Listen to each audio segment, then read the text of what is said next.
What was Megalodon's plan? Who did the Wanderer turn out to be after all? And what even happened at the final event of Season 3? Let's find out. I'm Philly, and you're on my channel. Don't forget to enter FillyFishy's most fishy code into the item store. And here we go. And first off, I'd suggest re-watching the replay of the event to get the gist of it at all.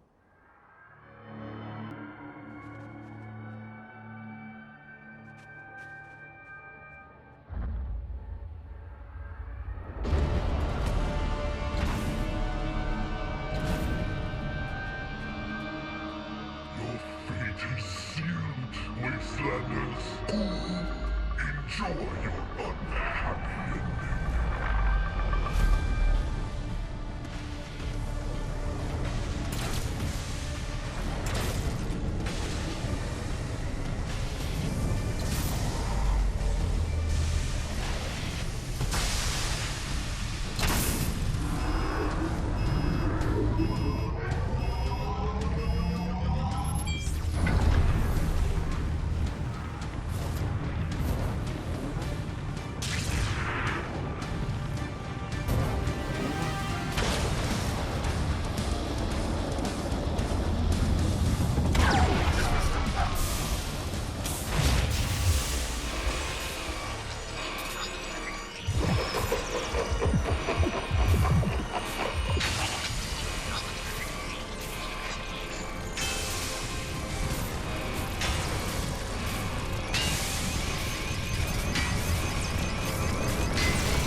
Epics are epic in more ways than one.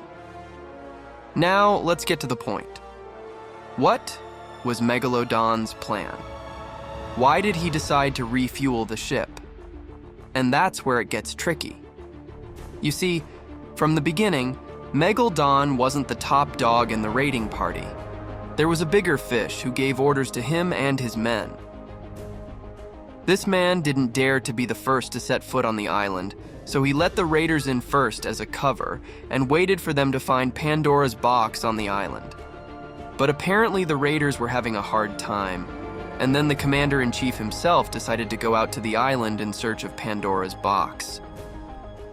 If you've been playing during the season, you may have noticed a strange figure in a white cloak that just walks around and disappears if you pay attention to it. That's the raiders' commander-in-chief, aka the Traveler. He's been walking around the island so hard to find this Pandora's box. And the remarkable thing is, if you add up all the places where the Wanderer appeared, he divided the island in half with his points of appearance. Perhaps the Traveler thought that Pandora's box was somewhere underground between the two parts of the island. So he ordered Megalodon to divide the island into two parts using the Leviathan. And since the raiders used up all their fuel reserves to get to our island, Megalodon had nothing left but to pump nitro out of the Redline rig to fill up the ship. And so, at the event, as the nitro flowed through the pipes, you could see the fuel gauge on the ship increasing, and Megalodon was getting ready to split the island in half, but then his former boss intervened.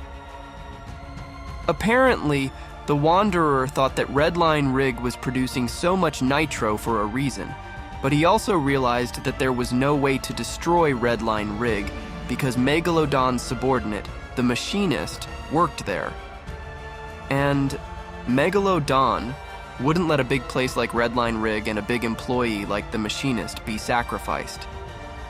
But the Wanderer only cared about the goal, and the goal was to get Pandora's box. So he hacked into the fuel supply system, overloaded the pipes, and that led to the big explosion that revealed the location of Pandora's box. Okay, Megalodon's plan's solved, but who's the traveler? The stranger was apparently Dr. Doom, who was determined to get the full power of Pandora's box. I can't really explain Dr. Doom's motives, but if I have a clue, I'll make a separate video about it. But something tells me that our friend in the green cape is only interested in the power that lies within the box. The power that's been holding back the gods inside the box and that's been producing nitro all this season. As a result, after the event, an endless source of power for Doom was unlocked on the island. Megalodon was betrayed, and the Redline rig was destroyed. Apparently, with a few days left until the end of the season, Magneto will be gathering mutant and superhero troops to fight back against Dr. Doom, while Dr. Doom builds his residence and prison on the island. But we'll talk about that later in the video, where I'll be taking apart the trailer for the next season. If you're waiting, subscribe, like, and click on the bell, and I'm off to make the next video, because there's a lot of content now.